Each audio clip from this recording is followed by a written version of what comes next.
안녕하세요. 저는 올해 40살 정도 된 남자입니다. 평범한 회사원이고 아직 결혼은 하지 않았어요. 저는 얼마 전 제게 아주 놀라운 일이 생겨서 이렇게 사연을 보냅니다. 지금 생각해도 TV에 나올 만한 이야기라 아직도 믿기지가 않네요. 저는 결혼 생각도 그닥 없었고 만나는 여자도 없어서 평범하게 월급 받으면서 부모님 용돈 드리고 돈도 이상한 데에 쓰지 않는 일반적인 남자입니다.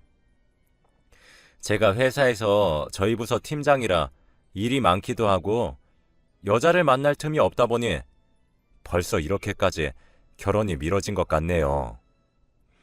저희 부모님도 30대 중반까지는 결혼을 하라고 부추기셨지만 40살이 가까워지니 결혼 이야기는 전혀 하지 않으십니다. 그날도 여느 날과 다름없이 평범하게 일을 하고 저희 부서 직원들과 회식을 하는 자리였어요. 금요일 밤이라 술도 먹고 고기도 먹으면서 직원들과 도란도란 이야기를 나누고 있었죠. 그런데 갑자기 입구에서 허리가 잔뜩 굽고 옷을 허름하게 입은 할머니 한 분이 가게를 들어오시더라고요. 그런데 한 손에는 껌을 들고 계셨습니다. 그분은 저희 회사 근처에서 껌을 파는 가난한 할머니로 유명한데 그 할머니가 껌만 파시는 게 아니라 아예 사람들한테 사라고 강요를 해서 회사 사람들이 그 할머니를 많이 안 좋아해요.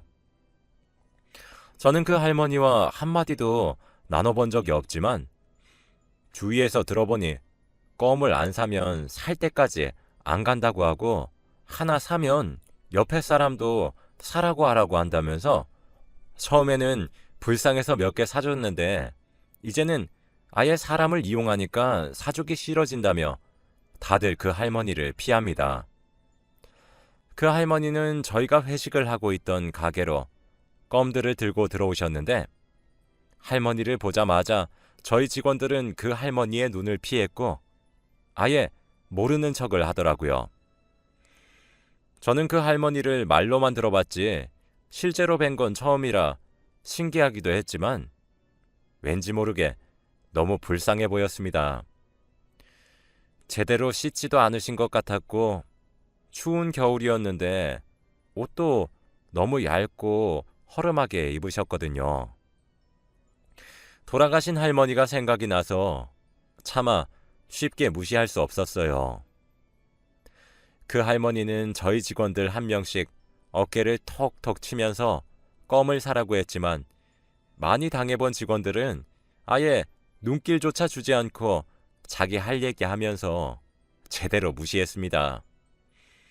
할머니는 아무도 눈길을 주지 않으니 한 면씩 돌아가면서 다 어깨를 톡톡 쳤지만 아무도 할머니에게 대꾸해주지 않았죠. 제 옆에 앉아있던 직원도 그 할머니를 무시했고 다음으로 할머니는 제 어깨를 툭툭 치셨습니다. 저는 그 할머니를 차마 무시할 수 없어서 할머니를 쳐다봤어요. 할머니, 이거 다 해서 얼마예요? 제가 이렇게 말하니 직원들에게서 갑자기 정적이 흘렀고 할머니는 다 해서 3만 원일세. 한 개당 1,000원이고 불쌍한 노인네 생각해서 하나 사주면 안 되겠나? 라고 하셔서 저는 할머니 다 주세요. 라고 한 뒤 5만 원짜리 지폐를 꺼내서 할머니를 드렸습니다. 에구머니나 어쩌지? 잔돈이 없는데? 아니에요. 일부러 할머니 드리려고 5만 원 지폐 드린 거예요. 그렇게 할머니는 고맙다고 연신 저에게 허리를 굽혀 감사 인사를 하셨고 저도 자리에서 일어나서 괜찮다고 같이 허리를 굽혀 인사했습니다. 할머니가 가게에서 나가고 직원들이 팀장님이라고 하면서 저를 혼내더라고요. 팀장님, 저 할머니 악덕이라니까요. 내일 또 팀장님한테 와서 껌 사달라고 할 거라고요. 맞아요. 그리고 저도 들은 얘긴데 저 할머니 부자라는 말이 있어요.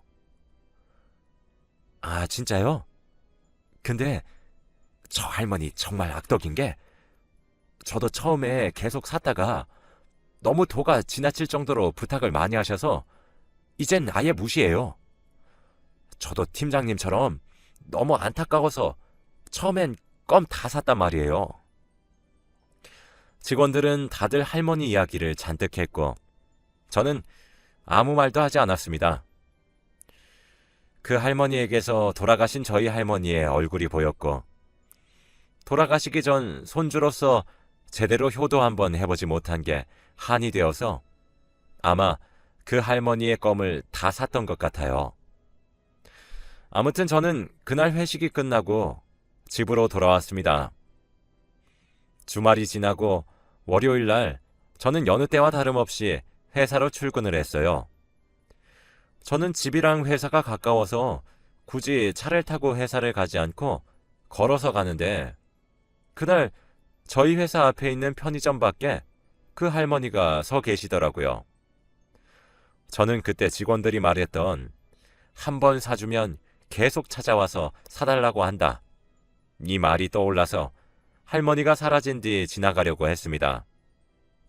그런데 그 할머니는 편의점에서 나오는 사람을 붙잡고 잔돈 받았지? 그 잔돈 나 좀 주면 안 돼? 라고 하면서 사람들을 귀찮게 했고 또 편의점에서 복권을 사는 사람한테 저기 이 껌 사면 무조건 복권 1등 당첨될 걸세 라고 하면서 자신이 파는 껌을 사도록 하더라고요. 그렇게 몇 명한테 민폐를 끼치시더니 그 할머니를 아는 분들은 편의점에 가려다가 할머니를 보고는 다른 편의점을 가거나 했죠. 저는 몇 분 동안 보면서 저건 아닌 것 같아서 제가 나서서 할머니께 여기서 이러면 안 된다고 말씀을 드리려고 했어요. 그때 마침 편의점 점장님께서 나오셔서는 할머니, 여기서 이러시면 안 돼요.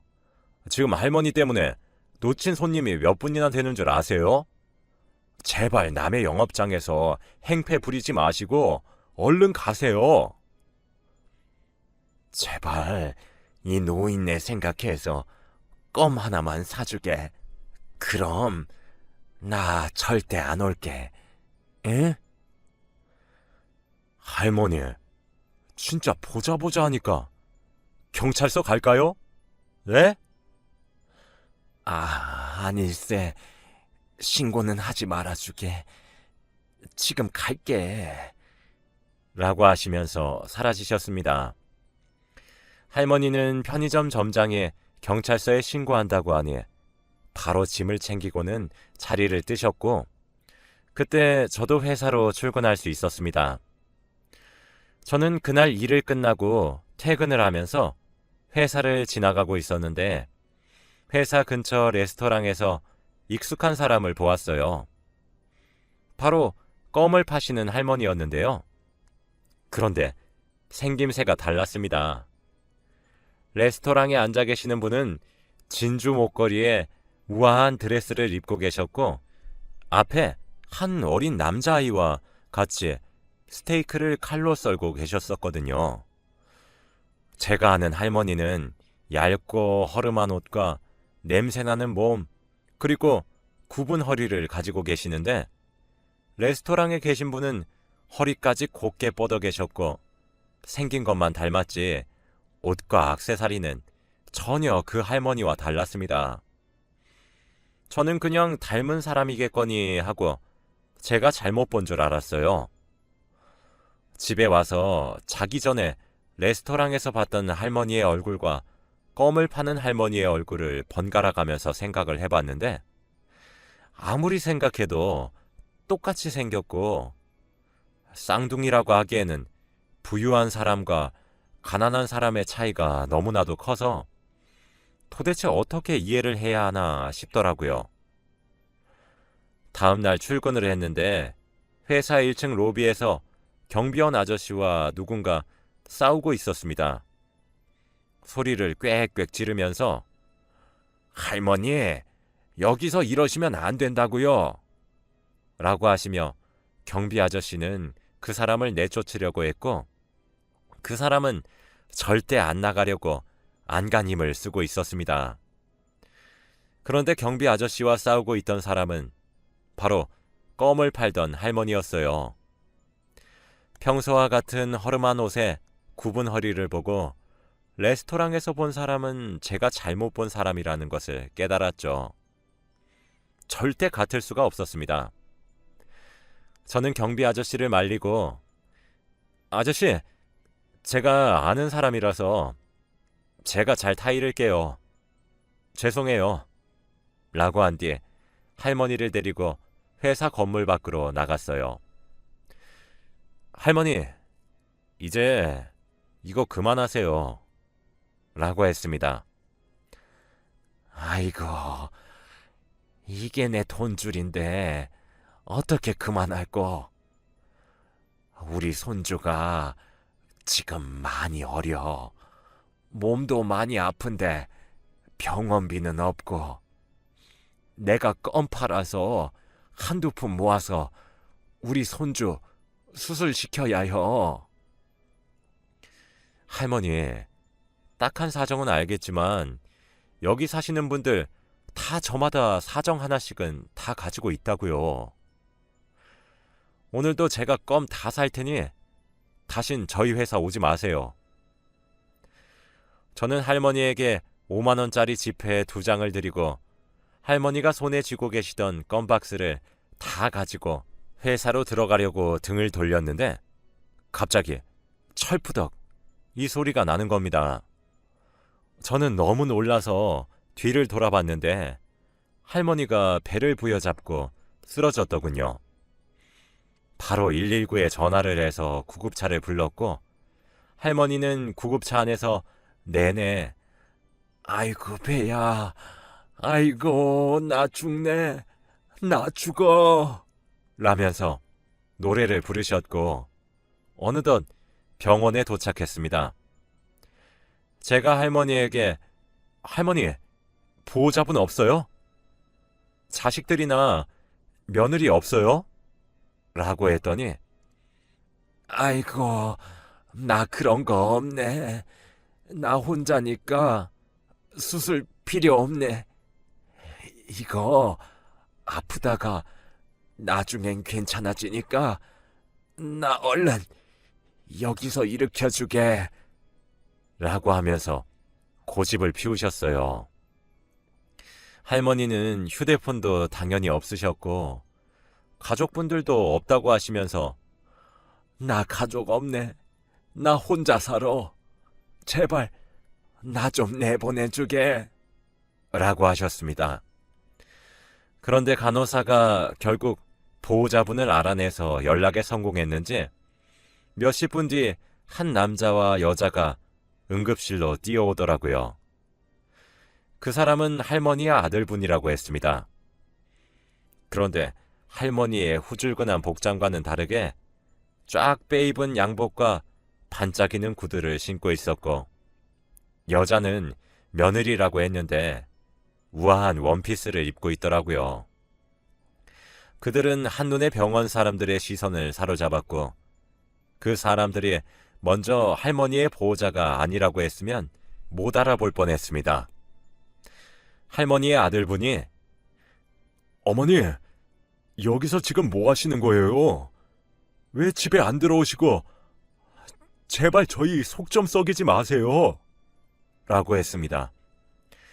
아들분의 말에 의하면 할머니가 치매 증상이 약간 있으셔서 집을 나가면 집을 못 찾아오시고 가끔은 가족이 없다고 한다면서 울분을 토해내더군요.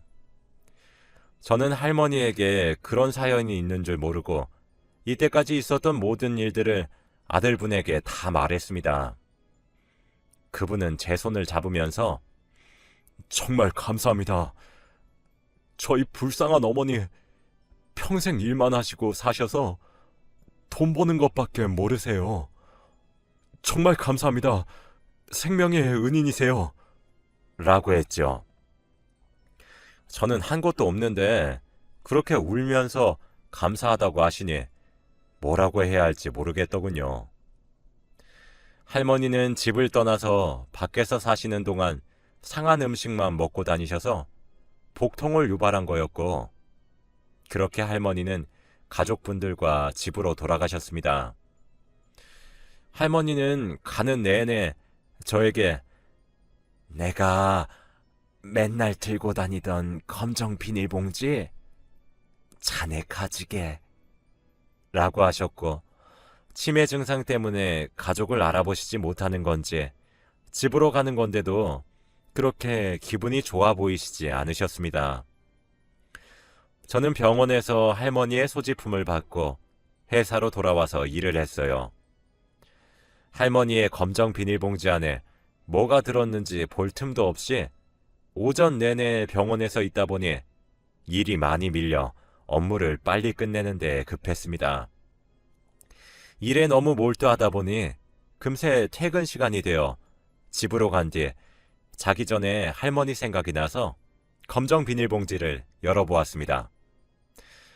저는 거기 안에 껌이나 할머니의 중요한 소지품이 들어있을 줄 알았는데 정말 놀라운 것이 들어있었습니다. 바로 진주 목걸이와 귀금속들이었어요. 그 목걸이와 귀금속들은 제가 저번에 레스토랑에서 봤던 할머니 거랑 똑같았습니다. 저는 그 순간 할머니가 하다 이제 도둑질까지 했나 보네 하며 이 물건들을 얼른 주인을 찾아줘야겠다 싶었죠. 내일 경찰서에 가려고 했으나 제가 반나절 이상 들고 있었으니 제가 범인으로 의심받을 것 같아서 바로 경찰서로 갔습니다. 딱 봐도 수백만 원은 할 것 같은 목걸이와 귀금속들이었어요. 저는 당장 집 근처 경찰서에 가서 자초지종을 다 설명한 뒤 귀금속들을 다 주었습니다.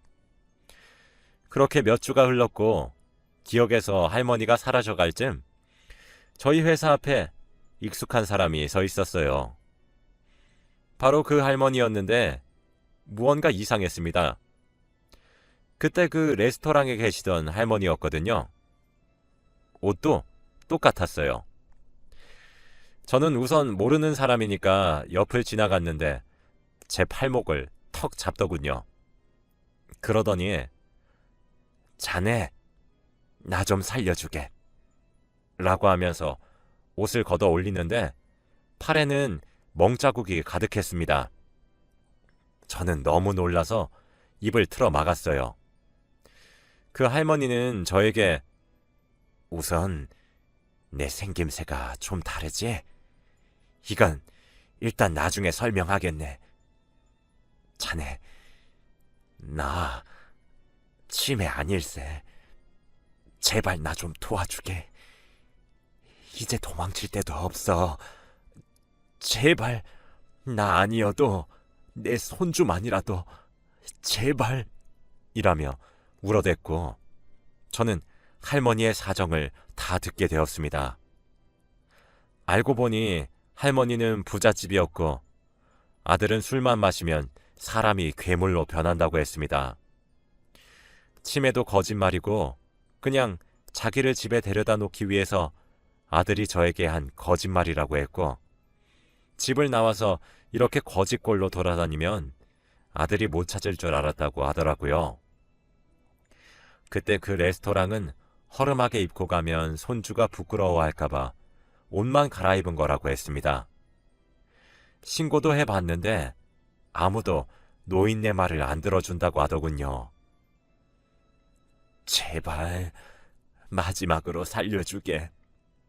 내가 은혜는 죽어서라도 갚을 테니 제발. 경찰서에 가서 울며 불며 말해도 내 말은 아무도 믿어주질 않네. 제발.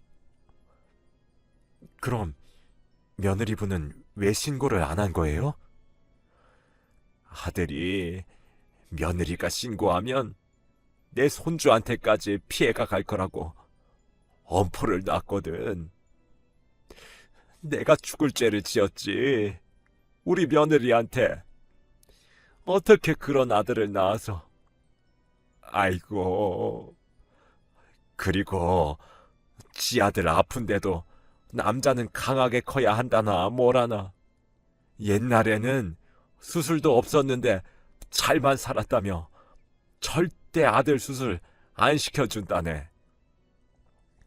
저는 아들분의 충격적인 만행에 너무 놀라서 할머니를 데리고 바로 경찰서로 향했습니다.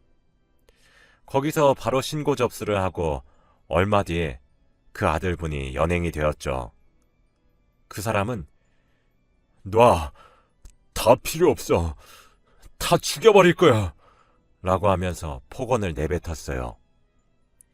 그 사람은 알고 보니 음주운전에 뺑소니에 엄청나게 많은 전과들이 있었고 회사도 아버지께 물려받았는데 제대로 일을 하지 않아서 밑에 이사들이 다 회사를 운영하고 있다고 했습니다.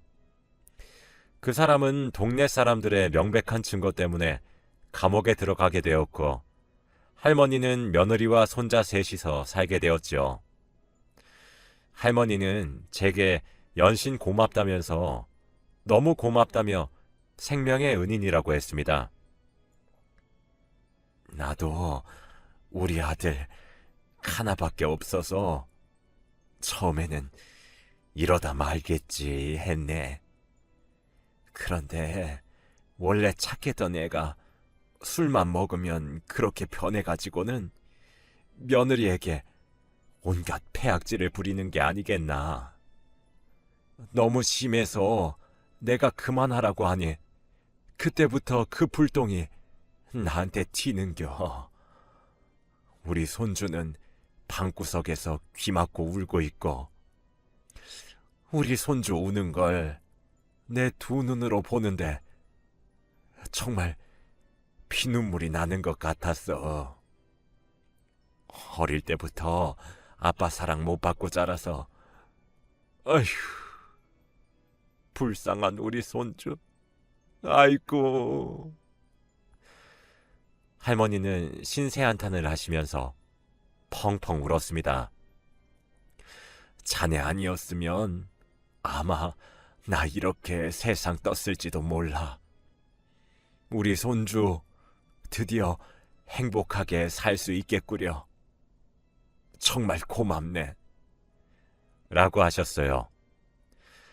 제가 한 건 아무것도 없었는데 이렇게까지 고마워하시니 민망하더라고요. 며느리분도 제게 고맙다고 말씀하시면서 연신 고개를 숙였습니다. 그렇게 그날 저도 후련한 마음으로 집에 왔죠. 그런데 며칠 뒤 집에 우편이 하나 날라왔더라고요. 그래서 아무 생각 없이 봉투를 열었는데 저는 너무 놀랐습니다. 바로 할머니가 저에게 감사의 의미로 건물을 선물해 주셨거든요. 무려 강남에 있는 15층짜리 건물이었는데 저에게 소소하지만 받아달라고 편지를 쓰셨습니다. 저는 그렇게 하루아침에 강남 15층 건물주가 돼버렸어요. 할머니는 저에게 전화가 오셔서 소소하지만 받아주면 좋겠네. 자네는 내 인생을 바꿔준 사람이야. 아니, 나와 내 며느리 그리고 우리 손주까지 자네가 없었으면 내 인생은 시궁창이었을 게다. 고마워, 자네. 작지만 꼭 받아주게. 라고 하셨어요. 허름한 옷을 입으시면서 껌을 팔고 계시던 할머니를 도와준 게 다인데 그 할머니에게 건물을 선물 받다니 저는 아직도 믿기지 않습니다. 한 달에 한 번씩 건물의 입주자들에게 월세를 받는데 제 월급의 수십 배네요. 아직 부모님께 말씀은 못 드렸습니다. 제 인생에 은인을 만난 것 같아요.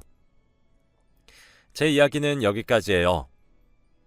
모두들 사람들한테 함부로 대하지 마세요. 어떤 사람인지 전혀 모르잖아요. 저처럼 이런 행운이 오실 수도 있으니 모든 사람에게 다 잘합시다.